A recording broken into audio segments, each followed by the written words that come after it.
Right? So I'm going to go to questions right now. Now, I have a few questions here. I'm going to start with question number 1, which is this. Okay, usually my son asks for something he can't have, which is always the case. He wants a cookie. Either he can't have any more, because he's probably had 20 already. I don't know, it doesn't say that, but I'm imagining. Or we don't have any more. So he'll start doing something like banging the toy on the mirror. Then he'll say something like, hey, let's climb the window, because I don't want you to... he'll say, let's climb the window. And I'll say, hey, let's not do that.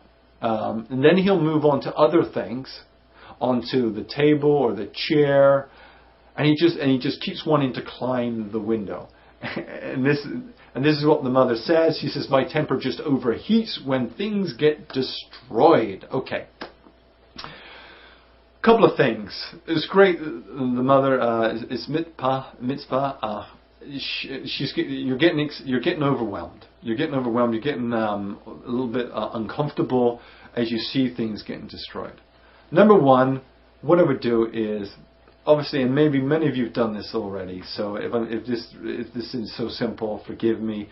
You want to make your house so that there are things in it that are okay if they get destroyed or broken. Change things around so you don't see, if you see something happening, that you don't react. What's happening is the boundaries being set. We don't have any more. Then your child, in terms of trying to deal with their energy, goes to all these other boundaries. What about this boundary? What about that boundary? What about this boundary? And then what happens is you're getting frustrated, you're getting upset. And the idea here is to stay relaxed. If your child goes over and climbs the window, you go over and you say, okay, we're not going to climb the window, so I do want you to come down. I'd stand by them and just calmly wait for them to get down. Don't physically come in and force them down. Particularly if they look like they're safe, just wait and just say, okay, it's okay. We're not going to get the cookie. This isn't going to make the cookie happen, honey. I love you. When you're ready, come down. And if they go over to the table and do something over the table, you can go over to the table. Make sure things are protected and say, this is okay. This isn't going to make it happen. You can work through this. Also, too, if you know you're going to be giving them 3 cookies, bring 3 cookies in on the plate and say, this is all we got. You really, really want to make sure you don't give them the cookie. You don't cave in and say, okay, I don't want things to be destroyed, so I'm going to give the cookie. So then your child will know, oh, if I climb or I destroy something, then I'll get the cookie. Now, obviously, if you're working in a focus room or a playroom, then it's going to be a more controlled, more safe environment, and your child will learn this isn't going to work. So number 1 is attitude. Number 2 is calmly let them know there's no more cookies. Warn them ahead of time. 1 cookie left. That's it. No more cookies. No more cookies. And then if they react, you say, okay, bring it on. I'm ready for this. I'm going to stay relaxed and let them go through their little energy burst. It will die down. But you're going to fuel it with your frustration. If you say, no, don't do that. Don't do this. Don't do that. Then I'm just going around like that. And I'm kind of building it up. All right. So that's what I would do with that question. All right. So let's go on to another question. Okay, so it says, my daughter Tess is 3 years old and was diagnosed as mildly autistic. I feel the biggest display of aggression she has is when I pull her away or distract her away from something. For example, her favorite TV show, getting out of the bath. Okay, let's talk about that.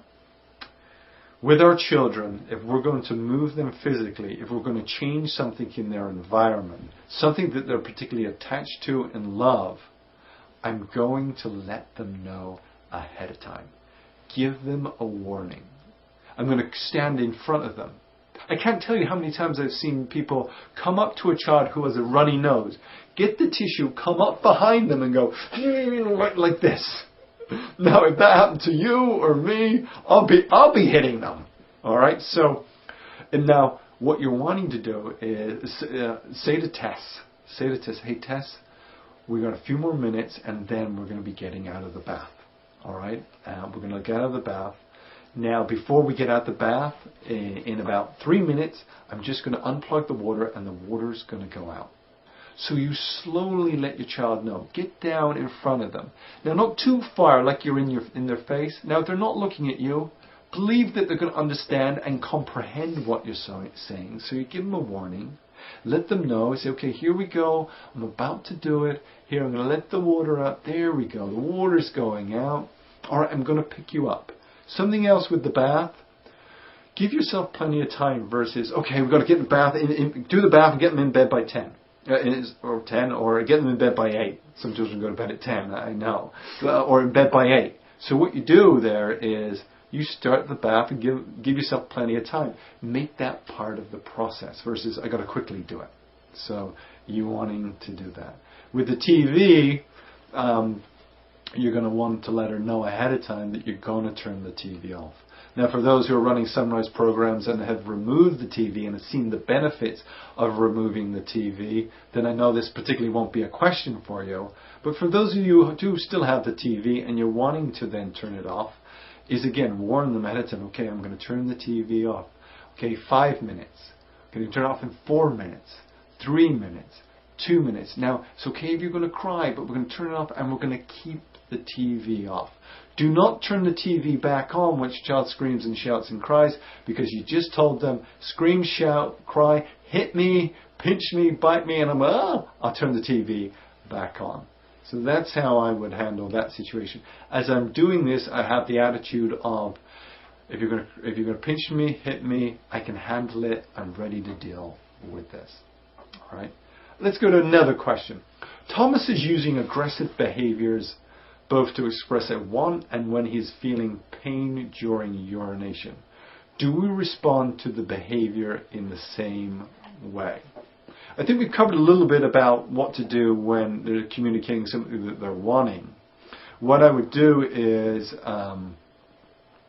if there's urination, what's happening is, if it's painful, maybe there's something in his diet, maybe he has a bladder infection, maybe there's something going on. Remember, it's a communication. Communication. So if he's hitting you, maybe he's hitting and he's pinching because he's wanting the pain to go away.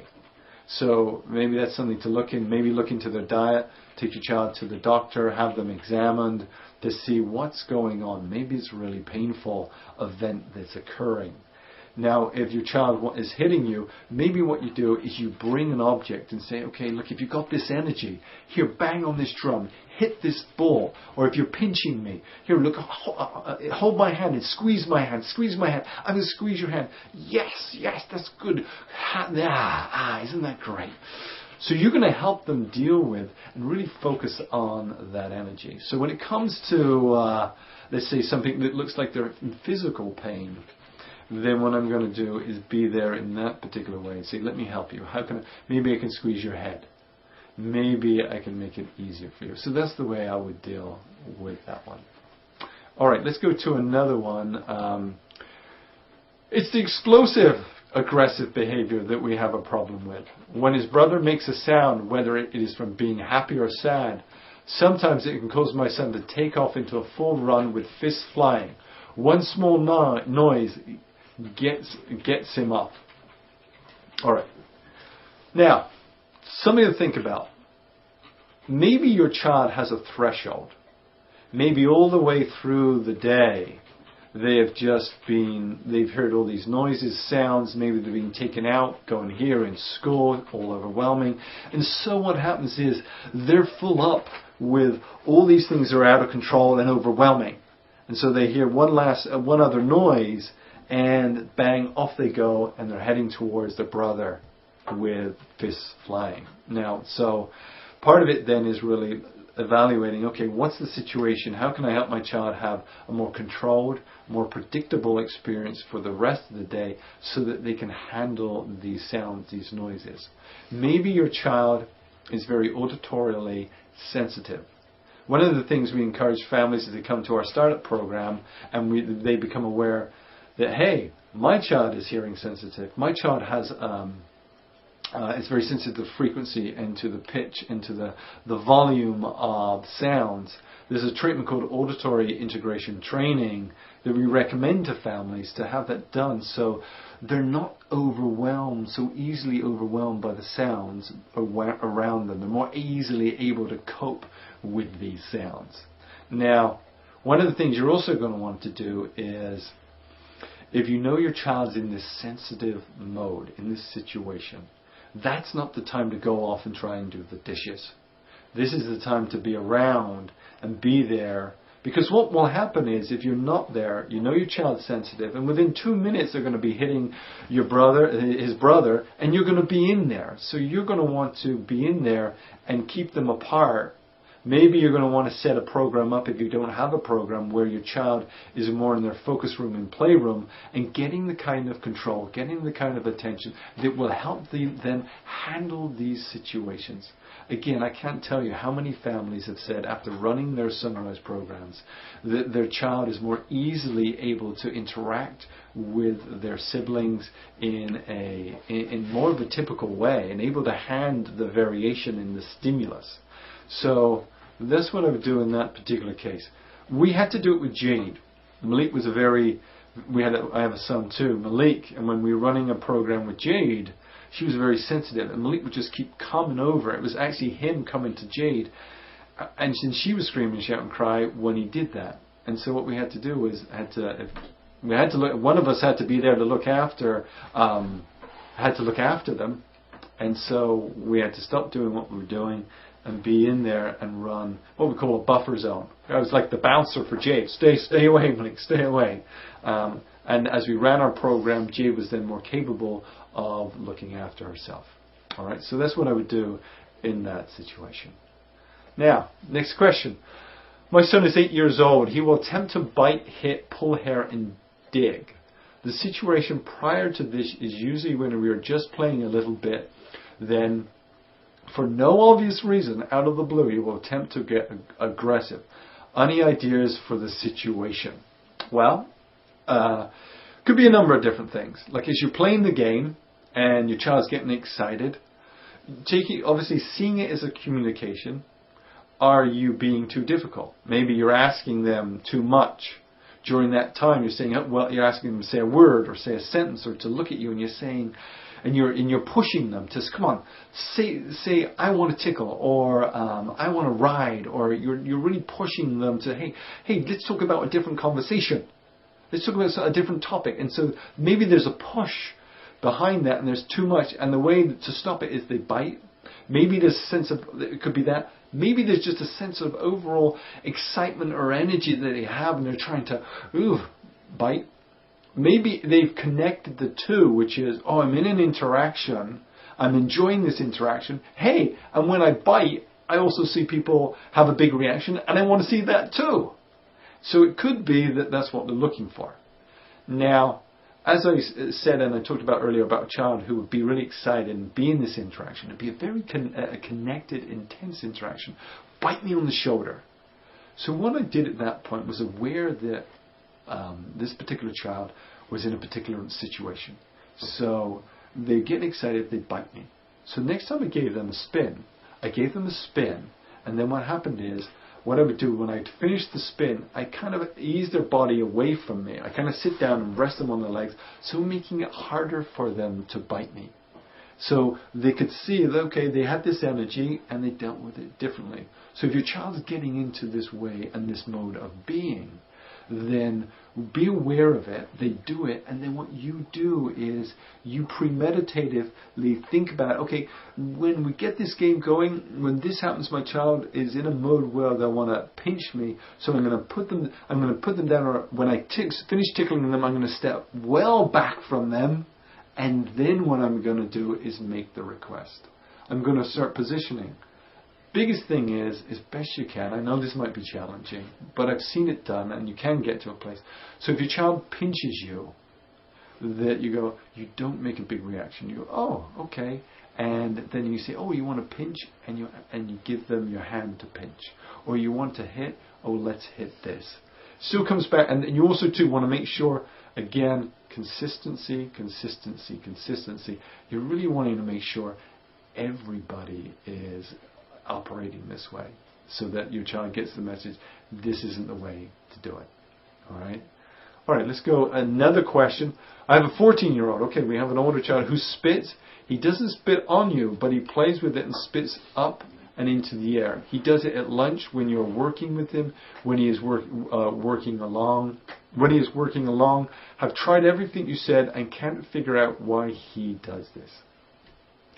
I have seen children, not necessarily seeing this as an aggressive behavior, but it sounds like this might be an ism, an exclusive repetitious behavior. I've seen children who will get spit and just rub it on the mirror and just watch it, make the prettiest patterns out of it. And they have a certain consistency, and they do lines, and they push it here. I've seen children where they spit, and they get their spit, and they just get it, and they have a certain consistency of spit where they can pull it, and it goes into a long string. So for them, for some child, it might be playing with a block. For your child, it sounds like it's an ism. So in this particular case, and this is what we do as we work with children as they're isming in this way, and let's say they might be playing with their spit and doing that, is we'll pretend, okay, we have some spit, as a way to be with them, to let them know we love them, we accept them, we're trying to understand them, we're trying to create a connection, and from that place we're going to try and then build a stronger interaction, build a stronger relationship, and then they'll no longer require this type of behavior to look after themselves. So in this particular one, I wouldn't see it necessarily as an aggressive behavior, I would more see it as an ism. Now, you might have encouraged it by, if you say, no, stop that, don't do this, this is bad, this is wrong. And if that's the case, then you want to step back, stop saying that, and actually just simply try. And this is what we encourage families who don't know about the Sunrise program, just to try joining their child with the behavior that they're doing.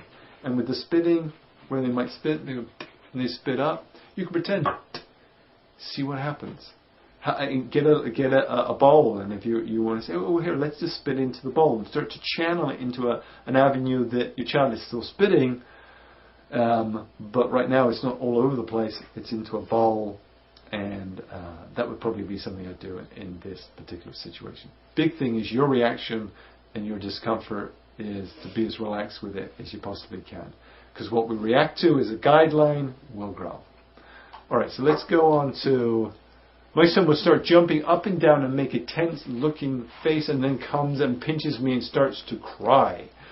Alright, I don't know what the situation is, so I'm going to make the situation up. So I just said, okay, you can't have the markers because you're writing on the wall. Okay, and then my child goes, and jumps up and down, it makes an intense face, and then, yeah, and they come. So what I'm going to do in this situation is, number one is, I'm going to see them coming. Now, I'm not sure how old he is, but I'm going to see them coming. I'm going to stand up. I'm not going to sit there and say, hey, what's wrong? Because I'm more likely to get a pinch, get a slap, get something happening to me. I'll stand up, and if my child's smaller, I can just offer my hands and say, it's okay. We're not going to have the markers right now because we don't write on the wall. We'll get those down a little later on, and if they come, you just squeeze their hands. You can protect yourself, put your hands out, and just let them know this isn't going to work, this isn't going to change it, and it's okay, they can work this through. They're strong, they're capable, they are strong and capable, they can totally get through this. Alright, so that's how I'd handle that situation. I'm actually getting the information coming through now. It's as it is. He does this like it's a game. He does not seem to want anything. Okay, got that. Okay, so my panel here helping me, just put that up for me. So here's what I would do. If it looks like a game, then don't make it fun.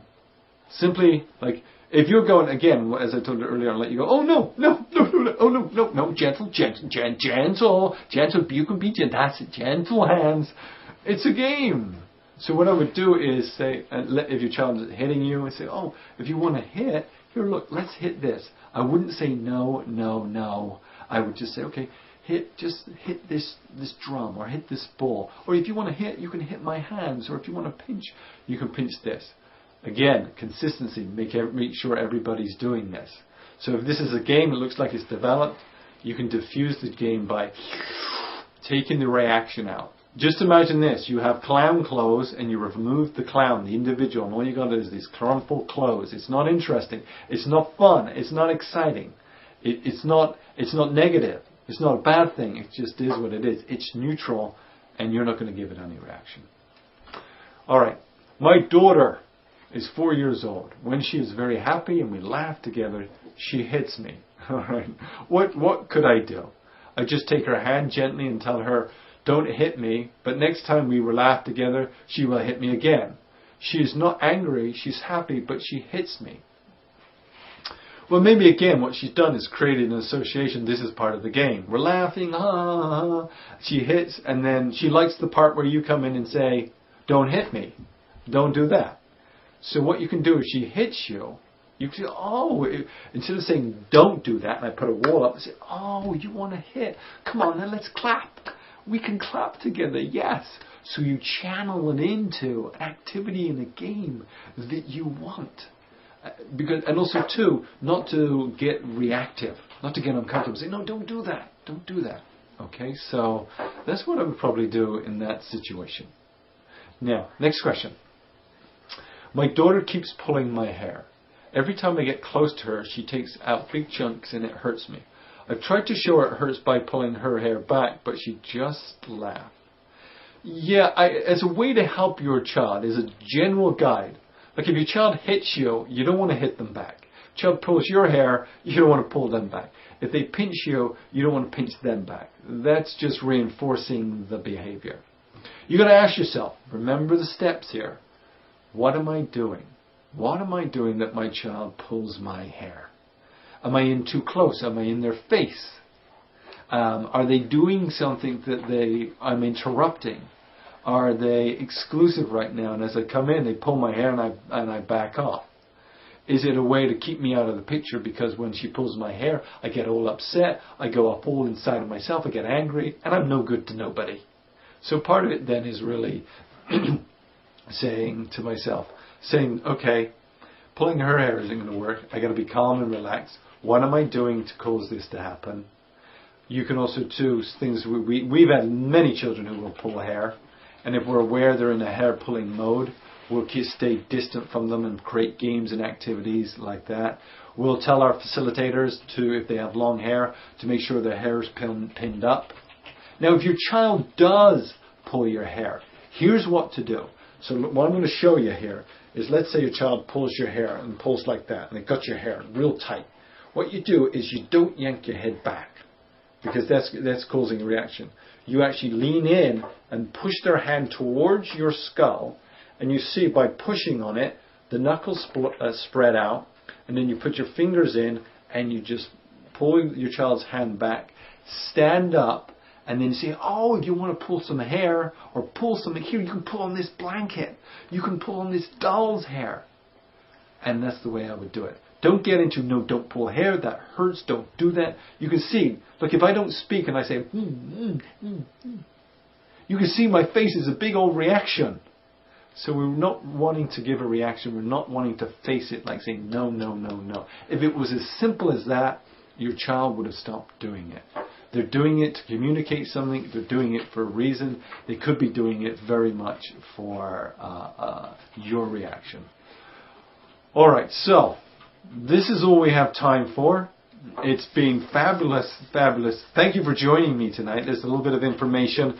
If you have any questions, or you have any questions or comments about what we've talked about in the last hour, you can send them to this email address. It's B as in Bob, H as in Harry, at option.org, and send your questions, your comments there, if you have any from this seminar that we just did, webinar.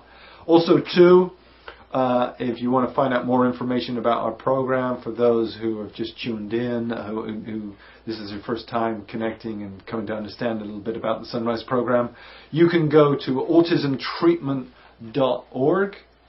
Okay, autism treatment, all one word, www.ltsunrise.org, and that'll take you to our website. A wealth of information there.